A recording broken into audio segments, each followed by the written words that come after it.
A group called Joplin One releases a report card for the city, and it isn't giving high marks. Missouri begins its next step of vaccine distribution as Kansas announces when it'll move to a new combined phase. The 4 states' most watched news starts now. The city of Joplin gets low grades on a new report. This is KOAM News at 10.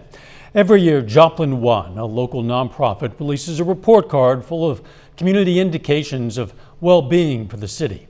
This year's report showed low rankings for Joplin. KOAM's Bronte Sorotsky identifies Joplin's most pressing issue from that report. The city of Joplin just received their 2020 community report card with mostly low rankings. The report was done by One Joplin, a private nonprofit that describes himself as the glue bringing together nonprofits, businesses, and government entities to solve community issues. Ashley Micklethwaite, executive director of One Joplin, says the information on the report comes from data mining through local and national public information sources, such as the Census, Department of Health, the CDC. This data was then used to display areas where Joplin needs improvements. Each category was ranked using a traffic light system. Just think about a stoplight. So if it's red, we need to stop. We need to be looking in both directions. If it's yellow, which is a caution, then it could be improving or it could be declining. And then green is, hey, we are on track. The categories ranged anywhere from health to income to education, where Joplin received mostly red and yellow lights. But the biggest issue Joplin currently faces is housing. Housing. Safe, affordable housing. She says to combat this issue, the city needs more social services. For example, the Economic Security Corporation just finished building and opening up the bungalows. It's that type of work and housing that we need in Joplin. Debbie Markman, Resource Development Director at the Economic Security Corporation in Joplin, says the city needs to take action. It would be great if we could get wages up so that folks then could afford their housing themselves. Markman adds that bringing up lower income neighborhoods will contribute to Joplin's health overall.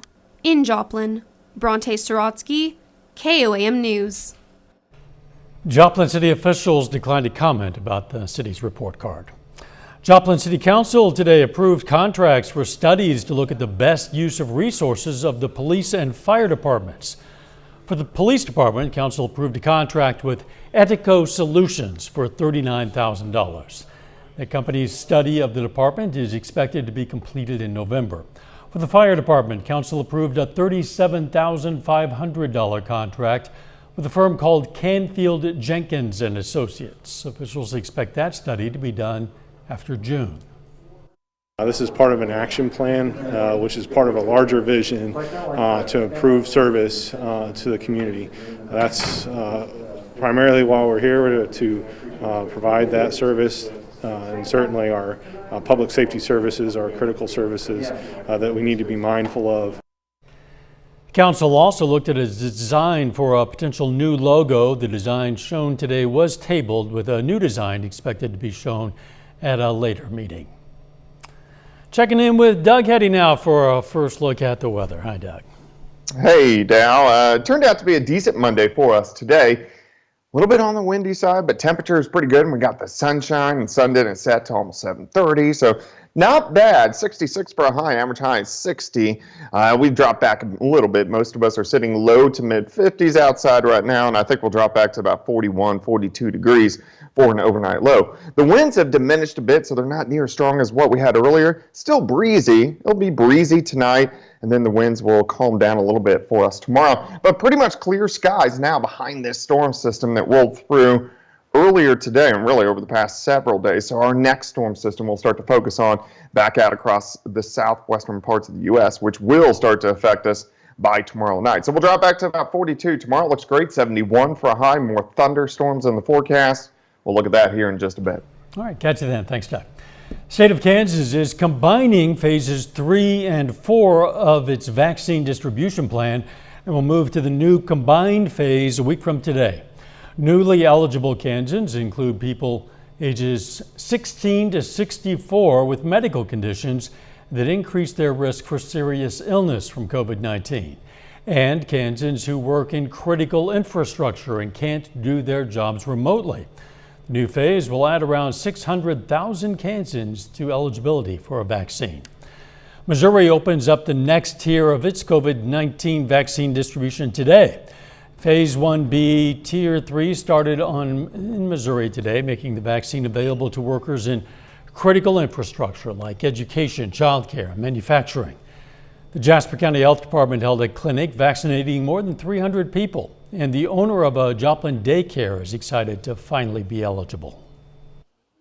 People don't realize our kids worry about this. They hear us adults talk, they hear us worry about things, they see us cleaning all the time, and don't put your fingers in your mouth and don't do this. And they never used to hear that all the time. So I just want to be able to relax and let our children relax, go back to normal.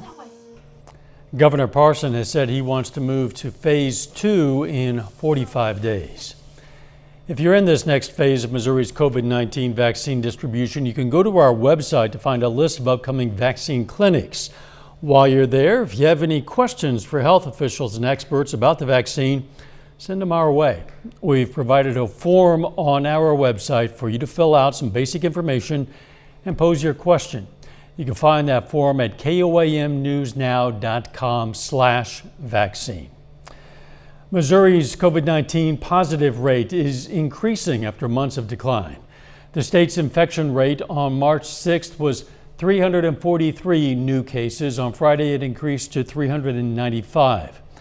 Slight increase, but still lower than the peak 7-day average in the fall that was more than 4,200 cases. The number of new coronavirus cases in Oklahoma is dropping. Johns Hopkins University says the rolling average of new daily cases in the state is down 37% over the past 2 weeks. The Oklahoma State Department of Health says the state added 492 new cases yesterday and currently has just under 12,000 active cases. The disease has taken 2 more lives in Jasper County. The latest victims are a woman in her 70s and a man in his 80s. That brings the total number of COVID deaths in Jasper County to 151. That does not include deaths in Joplin. You can find the latest COVID statistics for other area communities at KOAMnewsnow.com. The Kansas Housing Resources Corporation launches a program to help Kansas renters who are hurt financially by the pandemic. The Kansas Emergency Rental Assistance Program is designed to decrease evictions and increase housing stability. It'll help Kansas residents with rental assistance and home energy costs. Those energy costs include electricity, gas, water, wastewater, trash, and internet. To sign up, check out the link on our website. Still ahead, the Biden administration hits the road to push its massive COVID-19 relief plan. And a couple of history-making women, one on Capitol Hill, the other on Wall Street. President Biden today announced that a familiar face is joining his administration to manage the implementation of his nearly $2 trillion COVID relief bill. The announcement comes as various administration officials hit the road to sell the massive package. Skylar Henry is at the White House with more. Good afternoon. President Joe Biden has tapped Gene Sperling to oversee the implementation of his $1.9 trillion American Rescue Plan. Shots in arms and money in pockets. That's important. Sperling previously served as the director of the National Economic Council under both the Clinton and Obama administrations. Together, we're going to make sure that the benefits of the American Rescue Plan go out quickly and directly to the American people where they belong. Monday, the White House also kicked off what it's calling the Help is Here tour, with top officials fanning out across the country, selling the key points of the American Rescue Plan. We are going to safely open schools. First Lady Jill Biden visited a New Jersey elementary school. Vice President Kamala Harris and the second gentleman are spending part of the week in the West, starting in Las Vegas with a visit to a vaccination site. Later, the vice president visited a culinary academy. Each of us, we have a duty to help each other out. especially in times of need. It is our responsibility. Transportation Secretary Pete Buttigieg highlighted the vaccine supply chain at a UPS facility in Maryland. We wanted to make sure to draw attention to the critically important work that goes on before we're even able to get a shot. Tuesday, President Biden and Vice President Harris will focus on small businesses. The president will head to Pennsylvania while the vice president goes to Denver, Colorado. Skyler Henry, CBS News, the White House. The White House press secretary says Gene Sperling will start his new role working from home until after he's received his coronavirus vaccine. The president and vice president are slated to appear together in Atlanta, Georgia on Friday to highlight the direct stimulus payments. Some Americans began receiving theirs by direct deposit over the weekend. The Senate voted today to confirm Deb Haaland as President Joe Biden's Department of the Interior Secretary. The vote was 51-40. Most Republicans voted against her after several called her views on public land use and fossil fuels extreme. Haaland will make history when she's sworn in as the first Native American cabinet secretary. Her job will be to oversee natural resources, public lands, and Indian affairs and be part of Biden's plan to tackle climate change. Haaland also made history in 2018 when she was elected as one of the two first female Native Americans in Congress. Rosalind Brewer has officially started as CEO of Walgreens. That makes her the only black woman currently serving as CEO of a Fortune 500 company. She's just the third black woman in history to achieve that status. Brewer formerly served as Chief Operating Officer at Starbucks. Even with her at the helm of Walgreens, there are still only 4 African Americans currently serving as Fortune 500 CEOs. JP Morgan Chase executive Thasunda Brown Duckett, a black woman, will become CEO of TIAA Cref on May 1st. Doug Heddy is up next with his complete forecast. And later, Missouri Southern is set to play its one and only game this spring under new head coach Atiba Bradley. We're going to hear from him in sports.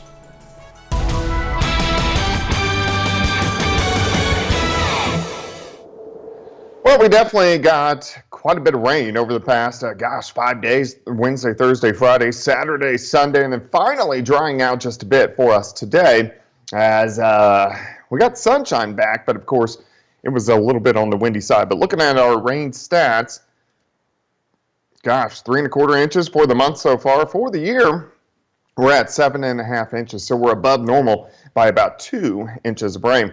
Here's Indigo Sky Casino and Resort, of course, our time lapse for you. Very foggy last night. Visibility is near 0 in a lot of spots. So once that fog burnt off, it turned out to be a pretty good day for us today, even though we had the very strong winds.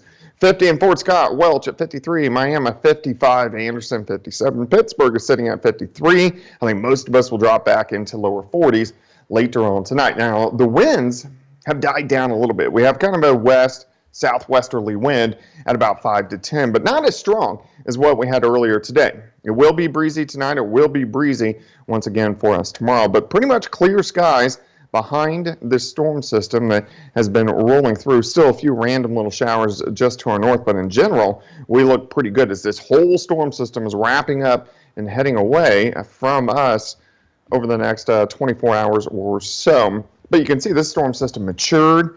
It is really stretched apart, so we'll start to regenerate a bit over the eastern seaboard. We don't have to worry about it whatsoever anymore. Next system pulling out southern parts of California in the pattern. Remember, we're in a 46-day cycle. This is the heady pattern.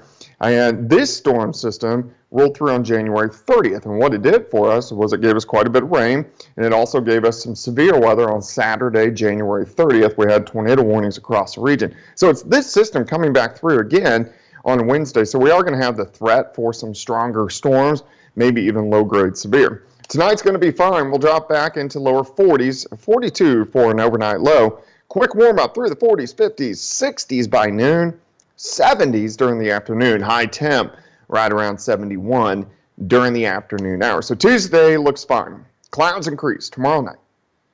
Scattered showers and thunderstorms in here after midnight. Now, these are going to be severe as they're out to our west.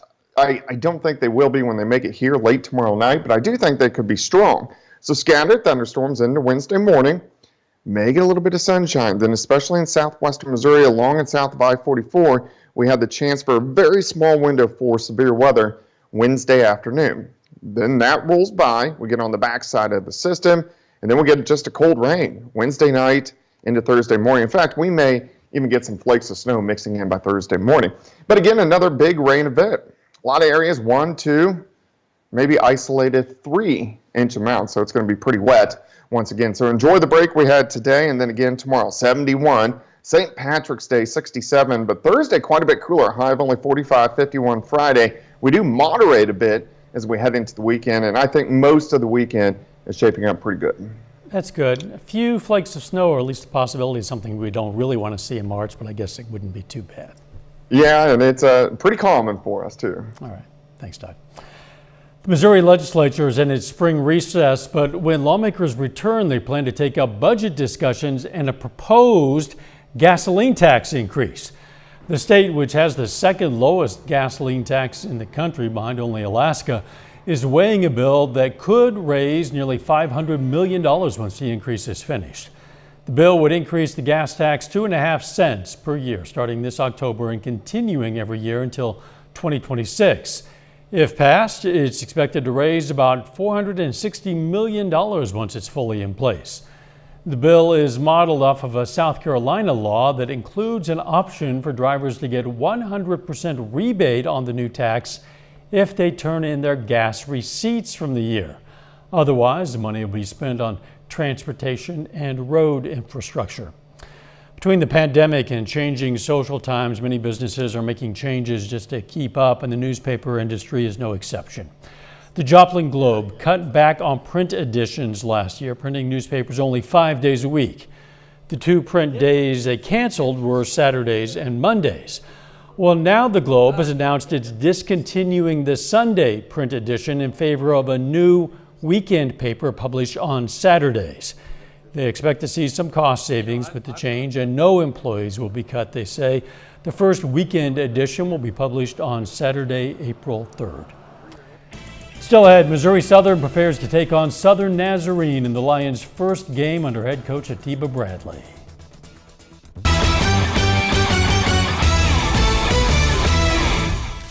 Well, it is game week for Missouri Southern football. The Lions will face Southern Nazarene on Thursday in their only game of the spring and their first game under head coach Atiba Bradley. Missouri Southern football is preparing for the rare game in mid-March. You away? Huh? Let's go. Let's go. Starting to get used to the fact that nothing is normal, you know, and so you have to adjust. A lot of us haven't played a real football game since 2019. So we're just happy to get out here and get going. Nice and smooth. Rhythm, rhythm, rhythm. Yeah! Good rhythm. It will be the first game for Southern under head coach Atiba Bradley. I like the energy he has as a coach. I see Coach bouncing around all the time. Get down and get ready! Get down and get ready! Bouncing from drill to drill, and I'm really excited to see what we do in the field. Bradley was introduced as head coach less than 6 weeks ago. There's a lot of firsts out here. A lot of first-time guys playing. There's a first-time head coach that's been on the sideline for the first time. Stop doing that. No, that don't look good. Going into this, we know there's going to be a ton of mistakes. Like you're pushing them into your body. You gotta push that thing away. But we're excited to learn from them. Thursday's game is a chance to work out the wrinkles before turning their attention to the real goal of competing in the MIAA. Don't get me wrong, I want to win every game and I want to win this game, but the most important thing for our football team is fall 2021. It's good to get our feet wet right now with this spring game, but I'm really looking forward to the games in the fall. Width is more important than depth. They're not lining up tight to stay tight. They're lining up tight to expand. We just got to make sure we're progressing with our schemes and making sure that we're establishing the culture that we want. Missouri Southern's game against Southern Nazarene will begin at 3 p.m. on Thursday in Bethany, Oklahoma. The Pittsburgh State Gorillas finish up their series against Washburn with a doubleheader today. Now, Pitt State dropped the series opener on Sunday, falling 15-14. Game 1 today, another high-scoring game. Pittsburgh State, though, falls 13-10. Blaine Ohlmeyer goes 2 for 4 with a triple and a pair of RBIs. Game 2 now, Pitt State tries to avoid the 3-game sweep. 2 on for Garrett McGowan in the first. Check it out, right fielder. He knows it's gone. 3-run jack from McGowan. Gorillas have the first runs of the game, but they got more in the first. Ryan Koval with a man on first, goes the opposite way, clears the wall in right center for a 2-run homer. Gorillas get 3 jacks in the first, also got one from Blaine Olmeyer. But again, Gorillas not done. Aaron Gerds into the right field corner to score Cruz Aranda. PSU hangs 7 on Washburn in the first. Now the Ichabods did make it tight, but Pitt State wins the finale 9-8. That's a look at sports. We're back with more news after this. Take time now to honor a local veteran, Sergeant George Cooper. The Columbus, Kansas native served in the U.S. Army, and we are proud to salute Sergeant George Cooper. He's tonight's 4-state hero. Let's check back with Doug now for a final look at the weather. All right, Dal, kind of chilly tonight. We're going to drop back to about 42, but we aren't going to have the fog that we had during the morning hours today. Tuesday's great. Partly sunny. It's not going to be too windy. We're going to go up to about 70, 71 degrees during the afternoon. But scattered thunderstorms Tuesday night, and then thunderstorms again on Wednesday. Some of those could be strong, possibly severe. A little bit of everything in this forecast, but I guess that's spring in the 4 states, huh, Doug? Absolutely. Got to get used to it. I guess so. Thanks. And thank you for joining us. We'll see you right back here tomorrow. In the meantime, let's take care of ourselves and each other.